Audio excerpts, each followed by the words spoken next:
அண்ணா இந்த Honda Activa deo இந்த V6 model தான் நிறைய ப்ராப்ளம் வருதுண்ணா. அது நிறைய பேர் ஃபேஸ் பண்ற ப்ராப்ளம்னா இந்த அடைப்புன்றாங்க.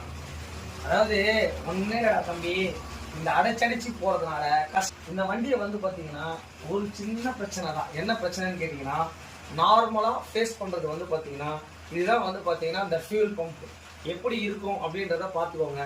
இப்போ நம்ம என்ன பண்ண போறோம்னா, இதுல ஒரு ஃபில்ட்ரேஷன் வரும்டா தம்பி.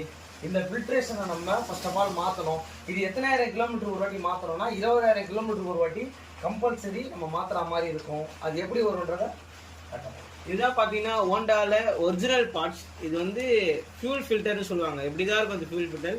இதோட பார்ட் நம்பர் எல்லாரும் பார்த்துருங்க. இதோட ரேட்டு வந்து 365 ரூபா வருது. ஹோண்டால வாங்கின நியூ ஃபியூல் ஃபில்டர் இப்படிதான் இருக்கும் அந்த ஃபில்டர். இது என்ன மாடல் அப்படின்னு கேட்டிங்கன்னா, இது பேப்பர் ஃபில்டர்னு சொல்லுவாங்க. இந்த மாடல் இப்படிதான் இருக்கும். இது கூட என்னென்ன வரும்னு பார்த்தீங்கன்னா, ஒரு டாப் ஓரிங், அதுக்கப்புறம் வந்து உள்ள ஒரு ஓரிங், அப்புறம் வந்து ஒரு டாப் கேஸும் தந்துடுவாங்க. இது வந்து இல்லை, இந்த மாதிரி சின்ன லாக் இருக்கும். இந்த லாக்கை வந்து பொறுமையாக ஓப்பன் பண்ணணும்.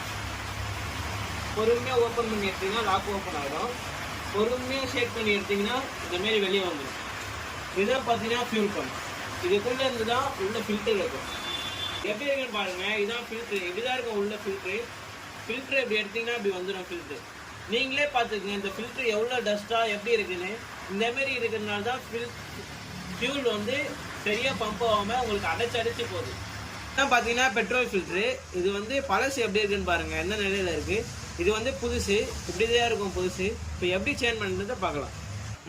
இது பார்த்தீங்கன்னா இது பழைய ஃபில்ட்ரு. இதுக்குள்ளே ஒரு ஓரிங் வரும். இது எப்படி எடுக்கணும்னு சொல்கிறேன் பாருங்கள். இந்தமாரி வச்சு எடுத்தீங்கனாலே இந்த ஓரிங் ஆட்டோமேட்டிக்காக வெளியே வந்துடும். இந்த ஓரிங்கை கரெக்டாக வச்சு மாட்டணும். இது வந்து பார்த்தீங்கன்னா ஓரிங். இது வந்து புது ஃபில்டரில் மாட்ட போகிறோம். ஒன்றும் இல்லை, இந்த ஓரிங்கை உள்ளே வச்சுட்டு லைட்டாக அழுத்தினாலே உள்ளே போயிடும். இதில் வந்து பார்த்தீங்கன்னா ஒரு ஸ்டெப் இருக்கும். அதேமாதிரி உள்ளே இதுக்குள்ளேயும் ஒரு ஸ்டெப் இருக்கும். இது ரெண்டும் ஒன்றா போய் கனெக்ட் ஆனால் மட்டும்தான் ஃபில்ட்ரு வெளியே வராமல் இருக்கும்.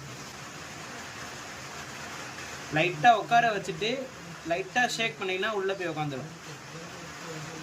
அவ்வளோதான், ஃபில்ட்ரு உட்காந்துச்சு. இதுக்கப்புறம் என்ன ஷேக் பண்ணாலும் ஃபில்ட்ரு வெளியே வராது. பார்த்தீங்கன்னா 3 ஸ்டெப் இருக்கும். அதேமாதிரி இந்த 3 ஸ்டெப்பில் கரெக்டாக வச்சு செட் பண்ண போகிறோம். கரெக்டாக அந்த ஸ்டெப்பில் உட்கார வச்சுட்டு இப்படி ஒரு ப்ரெஸ் பண்ணிங்கன்னா இந்த ஒரு சவுண்டு வரும். அழகாக போய் உட்காந்துடும். இவ்வளோ தான் இந்த ஃபியூல் ஃபில்டர் மாற்றுது. நீங்கள் இந்த ஆக்டிவா வெஹிக்கிளில் ஃபியூல் ஃபில்டர் சேஞ்ச் பண்ணியாச்சு. இப்போ எப்படி இருக்குன்றதை ஸ்டார்ட் பண்ணி காட்டுற பாருங்க. வண்டி பார்த்தீங்கன்னா பக்காவாக இருக்குது, எந்த அடப்பும் இல்லை. இது போல் எதனா தேவைப்பட்டால் எஸ்கேவை கான்டெக்ட் பண்ணுங்க.